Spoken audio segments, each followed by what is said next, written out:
Imagina un hombre de 1,68 metros que conquistó casi toda Europa, se autoproclamó emperador, creó un código de leyes que aún existe, y aún así tuvo tiempo de tener 2 esposas y morir en una isla perdida en medio del Atlántico.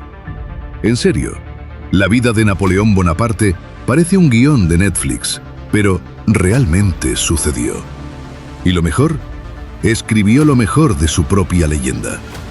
Hoy conocerás al genio militar que redefinió la guerra moderna, al legislador que cambió el mundo legal, al esposo que cambió el amor por el poder político, y al estratega que pensó que invadir Rusia en invierno era una buena idea.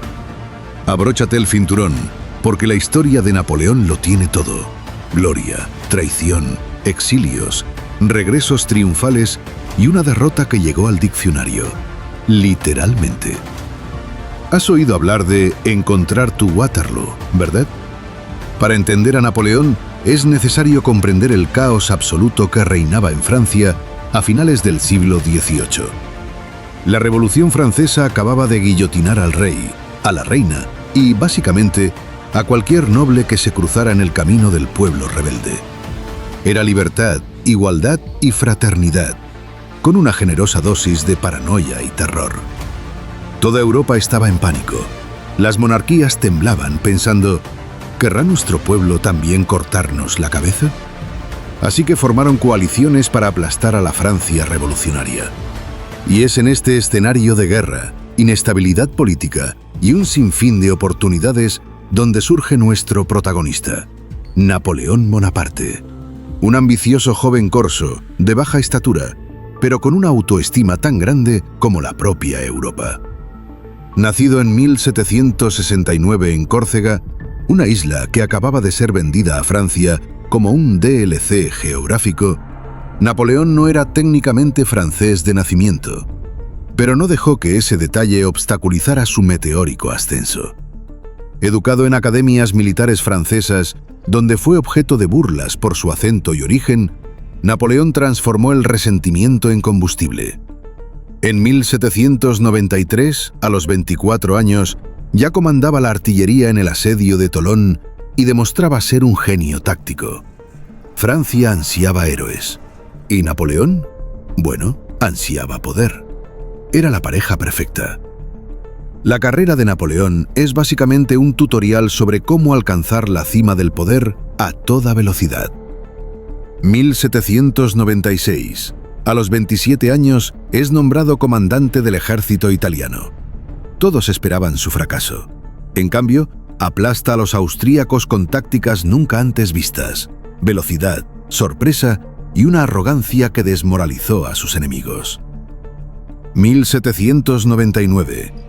Mientras Francia se hundía en la corrupción y el caos político, Napoleón da un golpe de estado y se convierte en primer cónsul. En resumen, dijo: «Lo están haciendo todo mal, déjenmelo a mí». ¿Y el pueblo francés? Aplaudió. Porque tras años de inestabilidad, cualquiera que prometiera orden era bienvenido. 1804. Llega el momento más audaz.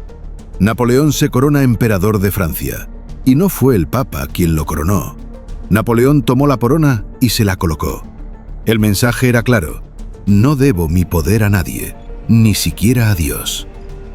Pero Napoleón no era solo una ambición desenfrenada, tenía visión. Creó el Código Napoleónico, un sistema legal revolucionario que estableció la igualdad ante la ley, el derecho a la propiedad y el gobierno secular. Este código influyó en la legislación mundial, incluso en Brasil. Modernizó la educación, la administración y la economía. Francia se estaba convirtiendo en una superpotencia europea. Y todo esto mientras libraba guerras contra medio continente. De 1805 a 1812, Napoleón fue imparable. Batalla de Austerlitz, 1805. Rusia y Austria fueron aplastadas. Batalla de Jena-Auerstedt, 1806. Prusia fue destruida. Tratado de Tilsit, 1807. El zar ruso se arrodilló. Napoleón era el amo de Europa. Solo Gran Bretaña resistió, protegida por el Canal de la Mancha y la armada más poderosa del mundo. Todo marchaba a la perfección. ¿Qué podía salir mal? ¿Salir mal?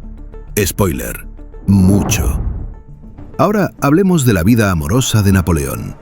Porque incluso los conquistadores de continentes necesitan a alguien a quien darle los buenos días, ¿verdad? Joséphine de Beauharnais, el amor tóxico del siglo XIX. En 1796, Napoleón conoció a Joséphine, una viuda 6 años mayor que él, con 2 hijos y una reputación, digamos, de liberal en París. Napoleón se enamoró perdidamente, como un adolescente enamorado. Escribía cartas intensas. Un beso en el corazón y luego un poco más abajo. Sí, Napoleón era de esos que escribían esas cosas. El general más grande de Europa, gente. El matrimonio fue una montaña rusa. Mientras Napoleón conquistaba Italia, Joséphine se quedó en París con, bueno, distracciones. Él sabía, sufría, pero seguía obsesionado con ella. ¿El problema? Joséphine no podía darle un heredero al imperio, y Napoleón necesitaba un hijo para asegurar la dinastía. En 1810, Napoleón tomó la decisión más calculada de su vida. Se divorció de Josefina y se casó con María Luisa, archiduquesa de Austria. Sí, de Austria, el país que había humillado en batallas. Fue puro cálculo político. Quería conectar con las monarquías europeas, legitimar su imperio y, por supuesto, tener un heredero. En 1811 nació Napoleón II. Misión cumplida, ¿verdad? Error. Porque el niño nunca reinaría. El imperio estaba a punto de derrumbarse. El amor de Napoleón siempre estuvo subordinado al poder. Prefirió la corona a su corazón. ¿Y Josefina? Murió en 1814, poco antes de su caída definitiva. Dicen que sus últimas palabras fueron: Napoleón, Elba. Incluso después de todo, seguía pensando en él. Irónico, ¿verdad? Seamos serios. Napoleón fue uno de los mayores genios militares de la historia. Y no es una exageración. Revolucionó la guerra moderna. Mientras otros generales seguían tácticas anticuadas, Napoleón rompió todas las reglas. Sigue las tácticas de Napoleón. Velocidad. Movió tropas más rápido que cualquier ejército europeo. Artillería concentrada. Uso devastador de cañones. División de fuerzas. Dividió el ejército en unidades independientes que podían reagruparse rápidamente. Moral de las tropas. Sus soldados lo adoraban. Luchó junto a ellos, conocía sus nombres y les concedió honores. Napoleón transformó a los campesinos franceses en una máquina de guerra imbatible y obtuvo sus grandes victorias. Austerlitz, 1805. La obra maestra. Fingió debilidad, atrajo al enemigo a una trampa y aplastó a los rusos y austríacos.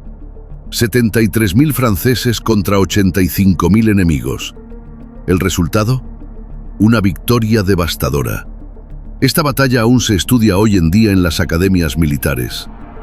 Jena Auerstedt, 1806. Prusia, una potencia militar europea, fue aniquilada en un solo día. Humillante. Wagram, 1809. Otra victoria contra Austria. Napoleón era literalmente invencible. En su apogeo, el imperio francés controlaba Francia, Italia, Holanda, parte de Alemania, España, en teoría, Polonia. Solo Gran Bretaña, Rusia y el Imperio Otomano escaparon a su control directo. Pero el problema del éxito absoluto es que empiezas a creerte invencible. Y cuando lo crees, cometes errores fatales. Todo imperio tiene su punto de quiebre. Y para Napoleón, fueron 2 errores colosales los que iniciaron su caída. Seamos serios. La Guerra de la Independencia fue el principio del fin para Napoleón. Y todo comenzó con un plan que parecía brillante sobre el papel. Napoleón tenía un problema. dominaba casi toda la Europa continental, pero no podía invadir Gran Bretaña. ¿Por qué? Porque los británicos contaban con la armada más poderosa del mundo y el Canal de la Mancha era una barrera infranqueable. Así que, en 1806, Napoleón tuvo una idea brillante: el bloqueo continental. Si no podía invadir Inglaterra, estrangularía su economía. Prohibió a todos los países europeos comerciar con los británicos. La lógica era: sin comercio, la economía británica colapsaría y tendrían que rendirse. Solo había un pequeño problema: Portugal. Portugal se encontraba en una situación imposible. La nación tenía la alianza más antigua de la historia con Inglaterra, desde 1373, y su economía dependía totalmente del comercio marítimo con los británicos y sus colonias, especialmente Brasil. El príncipe regente, Dom João, la reina estaba loca. Literalmente, Doña María I tenía graves problemas mentales. Intentó recurrir a la diplomacia. Intentó negociar, pero se estancó. Fingió adherirse al bloqueo mientras seguía comerciando en secreto con Inglaterra. Era como cuando le dices a tu madre que estás estudiando mientras juegas con el móvil. Funciona un rato, hasta que te pillan. Y Napoleón lo descubrió. En 1807, Napoleón perdió la paciencia. Envió un ultimátum a Portugal: cierra los puertos a Inglaterra o los invado. El rey Juan VI estaba paralizado. Era imposible elegir. Cualquier decisión significaba la destrucción. Así que Napoleón hizo un trato con España, que era su aliada en aquel momento. Firmarían el Tratado de Fontainebleau, octubre de 1807. Las tropas francesas y españolas cruzarían España para invadir Portugal juntas, y luego se dividirían el territorio portugués. España aceptó. Grave error. Noviembre de 1807. Las tropas francesas, al mando del general Junot, marchaban hacia Lisboa. La situación era desesperada. El rey Juan VI tuvo que tomar la decisión más radical de la historia de Portugal: huir a Brasil. Entre el 25 y el 27 de noviembre de 1807, en una operación caótica y desesperada, más de 15.000 personas se embarcan a toda prisa. Toda la familia real, la nobleza, funcionarios del gobierno, sirvientes. Llevan tesoros, bibliotecas enteras, archivos gubernamentales. La flota de 36 barcos está abarrotada. La gente duerme en cubierta, sin espacio. El clima es horrible. Tormentas, mar agitado. El 29 de noviembre, las tropas de Junot entraron en Lisboa. Vieron cómo la flota portuguesa se perdía en el horizonte. Llegaron demasiado tarde. Napoleón quería capturar a la familia real portuguesa. En cambio, se fueron a gobernar desde Brasil, convirtiendo Río de Janeiro en la única capital europea fuera de Europa. Poética ironía. Y miren, este episodio cambió nuestra historia. Sin la llegada de la familia real, Brasil sería completamente diferente hoy. La apertura de los puertos, la creación de instituciones, la independencia, todo empieza aquí. Ahora viene la parte realmente sucia. Napoleón tenía tropas en España, en teoría para invadir Portugal, ¿recuerdan? Y vio una oportunidad. ¿Por qué no tomó también España? En 1808, invitó a la familia real española a una reunión amistosa en Bayona, Francia. Cuando llegaron, Napoleón prácticamente los secuestró y obligó al rey Carlos IV y a su hijo Fernando VII a abdicar. ¿Y adivinen a quién puso Napoleón en el trono español? A su propio hermano, José Bonaparte. Sí, Napoleón convirtió a España en un negocio familiar. Los españoles estaban furiosos. 2 de mayo de 1808. El pueblo de Madrid se rebela. Es una explosión de furia popular contra la ocupación francesa. Civiles armados con cuchillos, palos y todo lo que encuentran, atacan a los soldados franceses en las calles. Es brutal, es sangriento, es caótico. ¿La respuesta francesa? Una ejecución masiva. En la madrugada del 3 de mayo, las tropas francesas ejecutan a cientos de rebeldes españoles. El famoso cuadro de Francisco Goya, El 3 de mayo, captura el horror de ese momento. Pero en lugar de aplastar la resistencia, Napoleón simplemente encendió un polvorín. Nace la guerra de guerrillas, la guerra que Napoleón no sabía combatir. La palabra guerrilla proviene del español y significa guerra pequeña. Y fue en España donde nació. Los españoles se dieron cuenta: no podemos derrotar a los franceses en batallas campales. Así que luchemos de forma diferente. Emboscadas, atacar por sorpresa y desaparecer en las montañas. Sabotaje, destruir suministros, líneas de comunicación y puentes. Guerra psicológica, torturar a prisioneros, sembrar el miedo entre los franceses. Apoyo popular. Los campesinos ocultan a los guerrilleros y proporcionan información. Surgen líderes carismáticos. Juan Martín Díez, el empecinado. Francisco Espoz y Mina. Julián Sánchez García, el charro. Estos tipos eran implacables. Atacaban convoyes franceses, mataban mensajeros y desaparecían entre la población. Los franceses nunca supieron quién era guerrillero y quién era un civil inocente. Y esto condujo a atrocidades en ambos bandos. Los franceses masacraron pueblos enteros bajo sospecha de albergar guerrilleros. Los españoles torturaron y mutilaron a prisioneros franceses. Fue una guerra total, brutal, sin reglas. Wellington entra en escena. Mientras tanto, los británicos vieron la oportunidad. Enviaron tropas a Portugal bajo el mando de Arthur Wellesley, quien más tarde sería conocido como el Duque de Wellington. Wellington era lo opuesto a Napoleón en estilo. Napoleón era agresivo, arriesgado y brillante. Wellington era cauteloso, metódico y defensivo, pero era extremadamente efectivo. Batalla de Vimeiro, 1808. Wellington derrota a Junot en Portugal. Batalla de Talavera, 1809. Victoria británico-española en España. Líneas de Torres Vedras, 1810. Wellington construye enormes fortificaciones alrededor de Lisboa. Los franceses no pudieron atravesarla.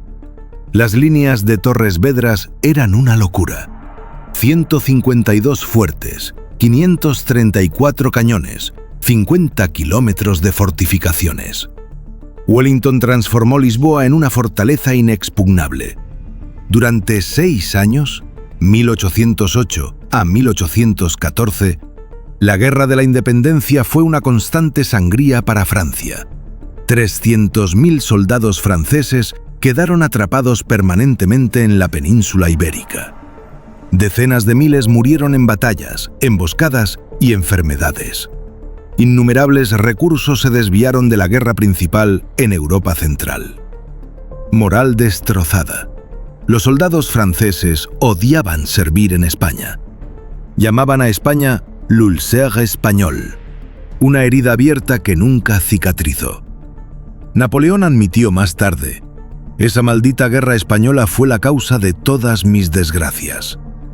Pero si creen que la Guerra de la Independencia fue el error más catastrófico de Napoleón, esperen a que lleguemos a Rusia. Aquí está el error que destruyó a Napoleón para siempre.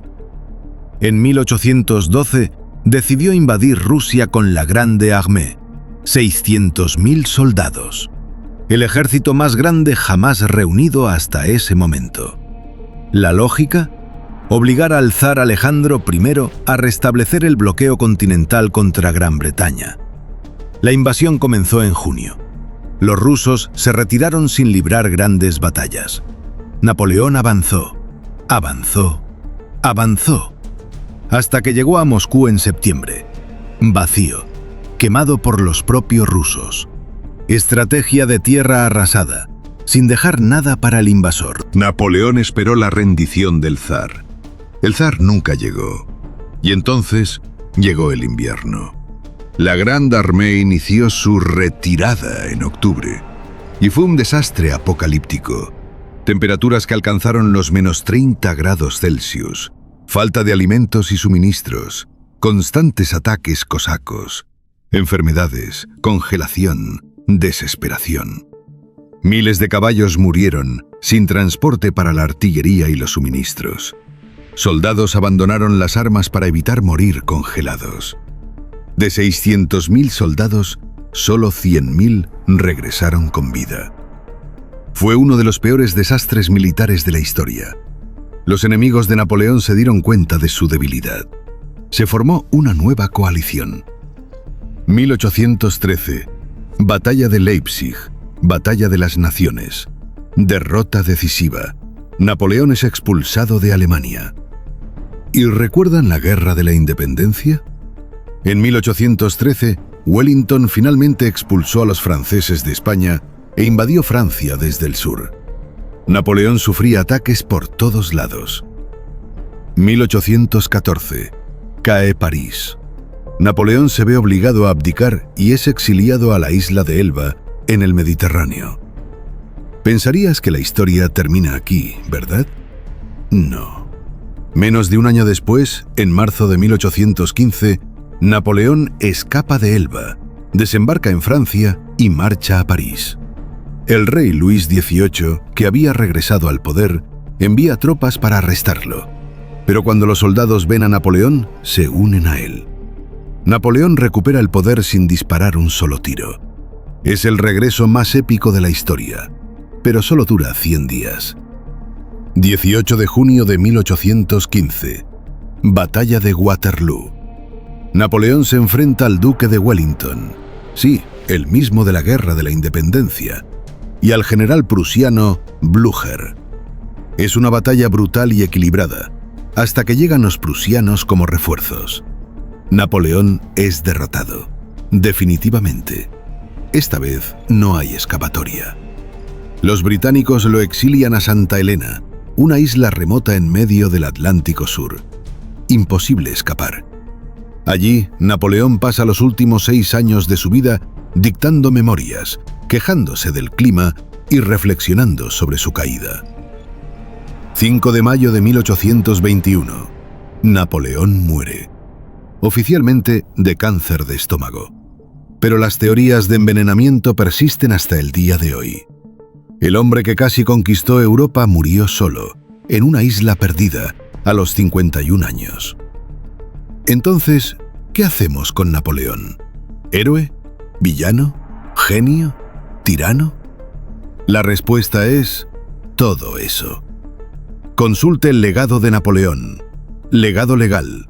El Código Napoleónico influyó en los sistemas legales de docenas de países. La igualdad ante la ley, los derechos de propiedad, el matrimonio civil, todo esto tiene sus raíces en las reformas de Napoleón. Aquí en Brasil, nuestro Código Civil de 1916 se inspiró profundamente en él. Legado militar. Sus estrategias se estudian hasta el día de hoy. Academias militares de todo el mundo analizan Austerlitz, Jena y Waterloo. Modernización. Transformó a Francia en una potencia moderna. Educación, infraestructura, administración eficiente. Impacto en Brasil. La huida de la familia real portuguesa transformó Brasil. La apertura de los puertos, la creación del Banco de Brasil, la prensa, los teatros, las bibliotecas, todas consecuencias indirectas de las acciones de Napoleón. Pero también hubo otros. Millones de personas murieron en las guerras napoleónicas. Se estima que hubo entre 3 y 6 millones de muertos. Países enteros quedaron devastados, familias destruidas. Napoleón lo sacrificó todo: amor, alianzas, incluso a sus propios soldados en aras de la ambición. Sin querer, creó la guerra de guerrillas moderna. Este legado se usaría contra las potencias coloniales durante los siguientes 200 años. Napoleón quería ser recordado como un gran legislador, un reformador. Pero, ¿qué es lo que más recuerda al mundo? Sus batallas, sus conquistas, su caída. Moldeó la Europa moderna, pero también la empapó de sangre. Su nombre se convirtió en sinónimo de derrota total. Encontrar tu Waterloo significa enfrentarse a la derrota definitiva. Qué ironía para un hombre que ganó tantas veces. ¿Y cuáles son las lecciones que nos deja Napoleón? Lección 1. El éxito absoluto puede cegar. Napoleón ganó tanto que se volvió arrogante, subestimó a sus enemigos y cometió errores fatales. Lección 2. Nunca luches en dos frentes. La guerra de la independencia agotó los recursos mientras él luchaba en el este. Cuando invadió Rusia, sus tropas quedaron atrapadas en España. Lección 3. La voluntad popular es invencible. Los españoles y los rusos demostraron que la determinación vence a la tecnología. Lección 4. El poder ilimitado corrompe. Napoleón comenzó defendiendo ideales revolucionarios y terminó como un autócrata imperial. Pero aquí está la verdad definitiva. Napoleón consiguió lo que quería. Quería ser inmortal. Y lo es. Más de 200 años después, todavía hablamos de él. Hacemos películas, escribimos libros, creamos vídeos de YouTube sobre él. Napoleón fue un genio que alcanzó la cima del poder y demostró que incluso en la cima, la caída puede ser brutal. Fue un visionario, un tirano, un romántico, un calculador, un reformador, un conquistador, un hombre común que se convirtió en leyenda. Y luego demostró que incluso las leyendas pueden caer. Entonces, ¿cuál es la lección final? Quizás sea esta. Puedes conquistar el mundo entero, pero si pierdes de vista tus límites, el mundo te conquistará a ti. Napoleón Bonaparte, el hombre que casi lo tuvo todo y lo perdió todo. Pero al menos nadie lo olvidará. Y nosotros, aquí en Brasil, le debemos parte de nuestra historia a este ambicioso corso. Porque fue huyendo de él que la familia real portuguesa transformó Río de Janeiro en una capital imperial y sembró las semillas de nuestra independencia. La historia está llena de estas ironías. ¿Y tú? ¿Qué opinas de Napoleón? ¿Genio o lunático? ¿Héroe o villano? Deja tus comentarios abajo. Si te gustó, dale a me gusta, suscríbete al canal y activa la campanita. Y recuerda, todos tenemos nuestro Waterloo. La diferencia es que el de Napoleón se convirtió en un nombre de batalla. ¡Hasta la próxima!